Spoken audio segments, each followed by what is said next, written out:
ajak acara selanjutnya, pengenalan Fakultas Teknik 2020 yang akan disampaikan oleh Akademik Fakultas Teknik 2020 kepada Bapak Rahmat Taufik ST Mkom. Kepadanya dipersilakan.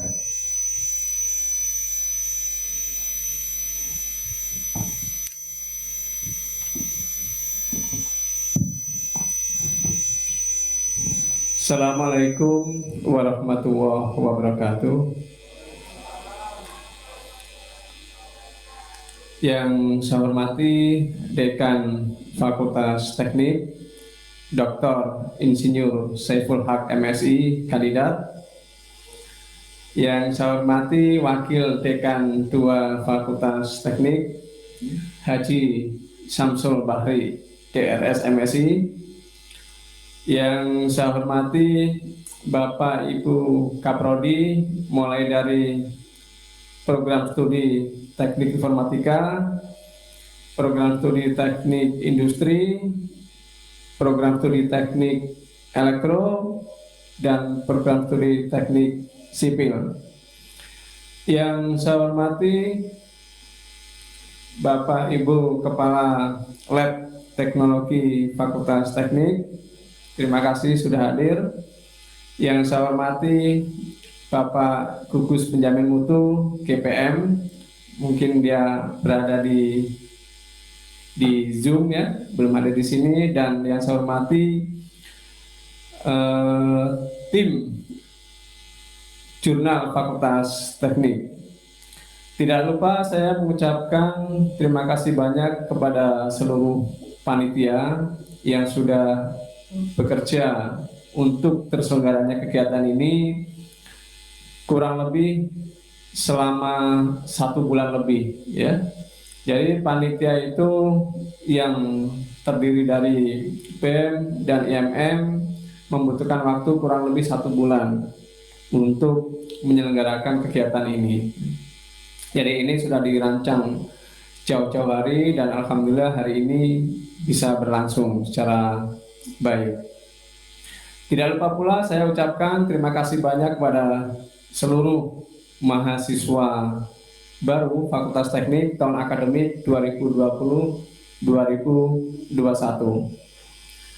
Dalam kesempatan ini saya ingin menyampaikan beberapa hal, namun sebelum saya sampaikan, sebenarnya saya ingin lihat nih, kita itu dihadiri berapa banyak orang sih hari ini Mas, selain yang ada di sini? PTSI ada?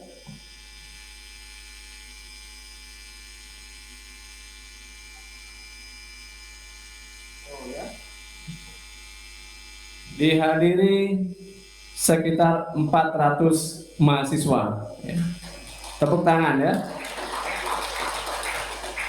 Dan saya juga sebenarnya ingin melihat bagaimana sih kondisi teman-teman kita, walaupun nggak secara semua gitu, biasanya kan bisa ditampilkan dalam kotak-kotak gitu ya. Nah takutnya ada nggak pakai baju gitu ya. Nggak usah berdiri, nanti kalau berdiri lupa nggak pakai celana ya. Ya. Wow, keren-keren banget tuh, ganteng-ganteng gitu kan.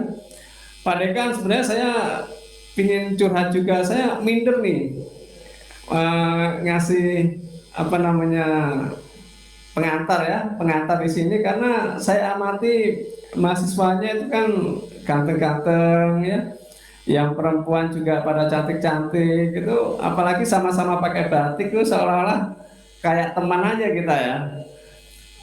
Selain itu usia kita juga beda-beda tipis ya. Kalau Anda usianya 23, saya juga 32 gitu Pak kan. Jadi seusia kita ya.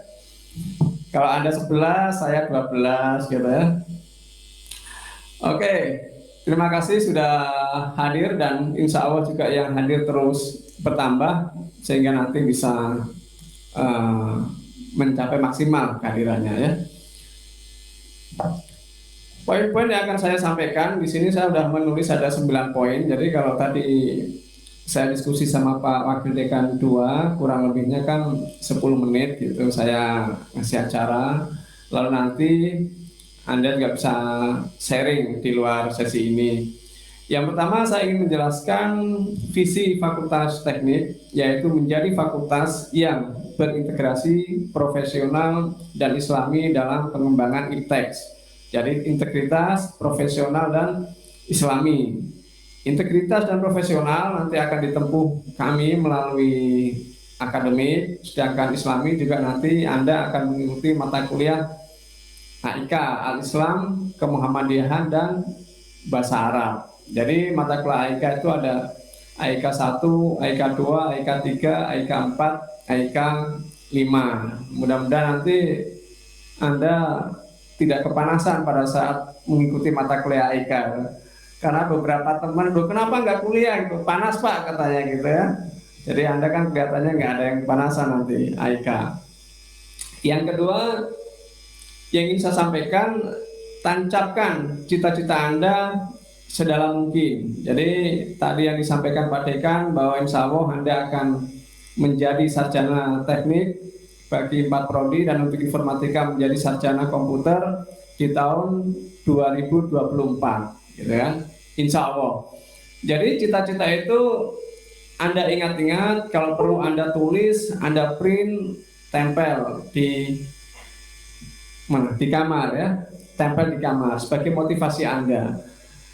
Karena untuk menjadi fakultas teknik itu beberapa kali disampaikan Pak Dekan membutuhkan effort yang cukup tinggi. Karena ini kan kata Pak Dekan, teknik itu adalah hard faculty, Pak Dekan ya, fakultas yang keras gitu. Kalau di fakultas lain, di prodi lain mungkin tidak sekeras kita. Jadi kalau kita berbicara teknik sipil, katakanlah yang dibawa apa coba? Beton gitu kan, tanah gitu, alat uji beton, uji besi, dan lain sebagainya. Teknik gitu ya, teknik sipil. Apalagi dengan teknik elektro ya, dibawa solder gitu kan. Jadi ngeri juga itu lawan orang teknik sipil, bawa las dan lain sebagainya. Teknik ya, bawa las, bawa apa tuh alat-alat yang gede-gede gitu kan. Untuk teknik industri kita di manajemen industri, nanti ke perusahaan-perusahaan ya. Tapi yang dipelajari adalah manajemennya. Namun walaupun manajemen tetap ke arah tekniknya. Lalu teknik informatika nanti yang dibawa ada keyboard, laptop, komputer, dan lain sebagainya. Jadi kalau kita informatika, Anda mahasiswa informatika, kemana-mana bawa keyboard itu orang udah ngeri nggak ya, Pak ya? Nah, coba Anda ke kampus bawa aja keyboard rusak gitu ya. Orang udah nggak tanya lagi tuh, pasti itu dari teknik informatika gitu kan. Dan orang-orang banyak yang ngeri dengan informatika di saat virus corona ini. Loh, Anda kok ngumpul terus saya gitu ke teman-teman Anda informatika. Emang nggak takut virus itu? Kata mereka sambil bercanda, enggak Pak, kami sudah punya banyak antivirus gitu katanya. Ini informatika coba angkat tangan, ada nggak? Mahasiswa informatika. Wow, banyak sekali ya. Nyampe puluhan. Mahasiswa teknik mesin, wow ya, ratusan. Mahasiswa teknik industri, wow, 200. Iya. Mahasiswa teknik sipil, wow ya, 250. Ternyata banyak juga yang hadir ya Pak Mandi ya. Ya, ini sebagai bukti bahwa Anda memang konsen terhadap acara ini ya. Jadi yang pertama cita-cita, yang kedua tadi disampaikan Pak Dekan,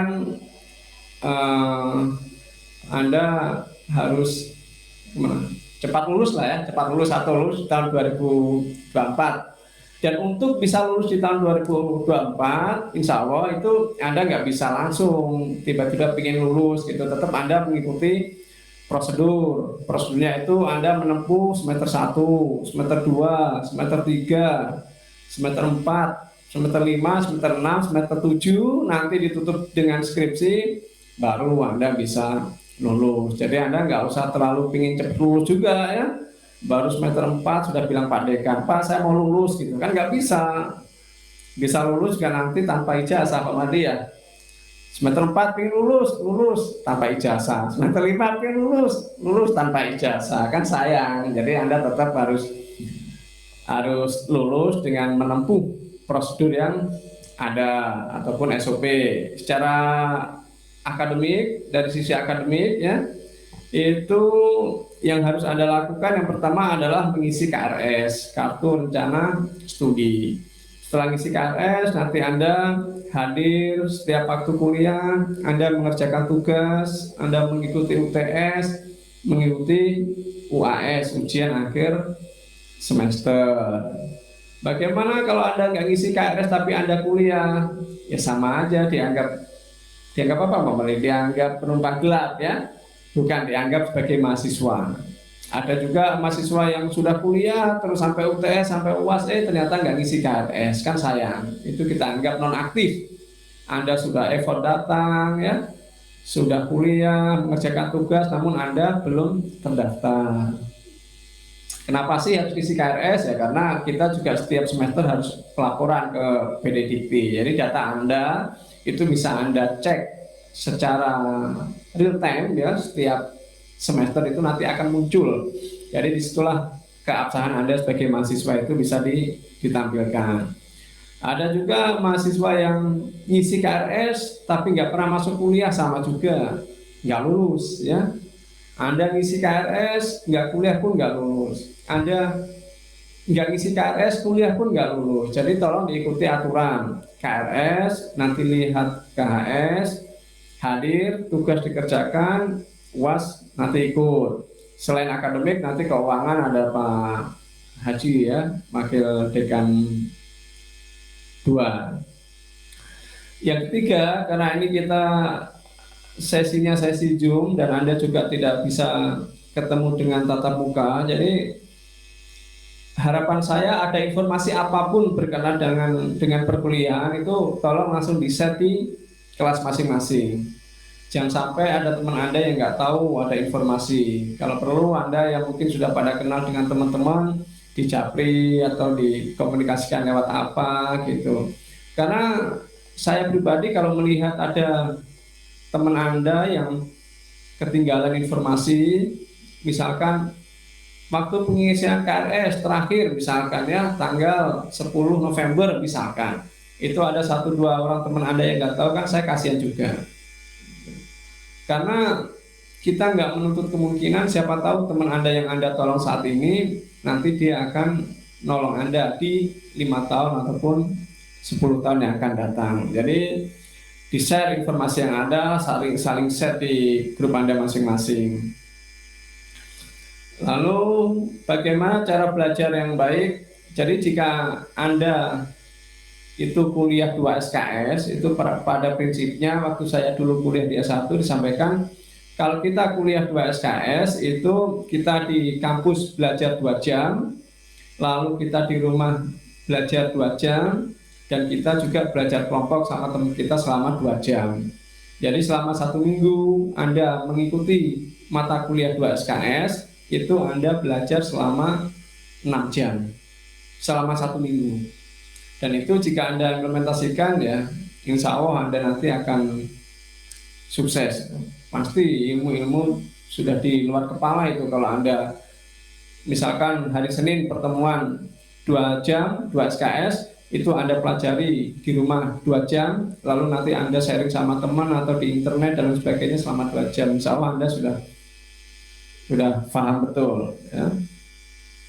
Lalu untuk menjadikan sukses nanti, tadi yang disampaikan Pak Dekan, mohon ikuti organisasi-organisasi yang ada. Tadi disampaikan ada BEM, ada IMM, yang di kita ya, ada Hima Prodi dan lain sebagainya. Itu tolonglah Anda nanti aktif di situ sebagai bahan pembelajaran. Belajar untuk berorganisasi, belajar untuk memanage waktu gitu kan. Belajar untuk komunikasi, karena yang betul yang disampaikan Pak Dekan tadi, untuk mengikuti organisasi itu apa ya, manfaatnya cukup banyak. Jadi Anda yang tadinya ngomongnya mungkin rada susah, nanti dengan BEM, dengan IMM, dengan Hima Prodi Anda akan belajar untuk ngomong. Anda yang tadinya SOP prosedur itu nggak tahu, asal nyelonong, nanti setelah Anda ikut organisasi Anda akan tahu, oh berarti cara ketemu Pak Dekan itu harus seperti ini, harus ke Prodi, harus ke Wade, ke Pak Dekan dan lain sebagainya. Karena banyak hal yang tidak Anda dapat di kelas tanpa melalui organisasi, dan kita di sini dulunya memang tidak bisa dipungkiri aktif organisasi semua. Bahkan Pak Dekan pun sampai sekarang masih aktif di organisasi gitu ya. Lalu Anda sudah saling kenal belum mahasiswa, antara yang kanan kirinya sudah saling kenal belum? Yang di sini sudah kenal belum sama kanan kirinya? Udah, kalau belum kenal silahkan kenalan dulu kanan kirinya. Udah kenal belum? Sudah. Oh, hebat banget ya. Kenapa Anda harus kenal? Karena tadi yang saya sampaikan tidak menuntut kemungkinan 5 tahun ataupun 10 tahun yang akan datang dia akan menjadi penolong buat Anda. Jadi kami harapkan Anda bisa berteman dengan baik, baik itu dengan teman sekelas, teman seangkatan maupun dengan kakak-kakak kelas Anda. Bahkan mungkin dengan alumni juga saya harapkan bisa kenal dengan baik. Ya, karena waktu cukup singkat dan terbatas, itu yang bisa saya sampaikan. Mohon maaf jika ada kata-kata yang salah. Wabillahi taufiq wal hidayah. Wassalamualaikum warahmatullahi wabarakatuh. Sebelum saya turun, saya tadi dengar Pak Dekan ngucapin jel-jel ya. Saya ingin juga saya nanti akan mendampingi, nanti Anda menjawab bisa. Tapi coba dilihatin lagi Mas, yang semuanya itu, yang ada di rumah atau di tempat kerja maupun di sini bareng ya nanti ya. Oke, saya kira yang di rumah juga mendengarkan.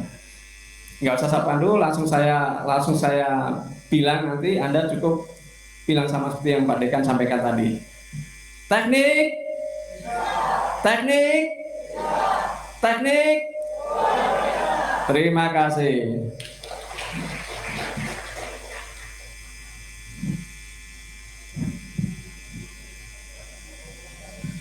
Terima kasih kepada Pak Rahmat STM Prom atas pengenalan fakultas dari akademik.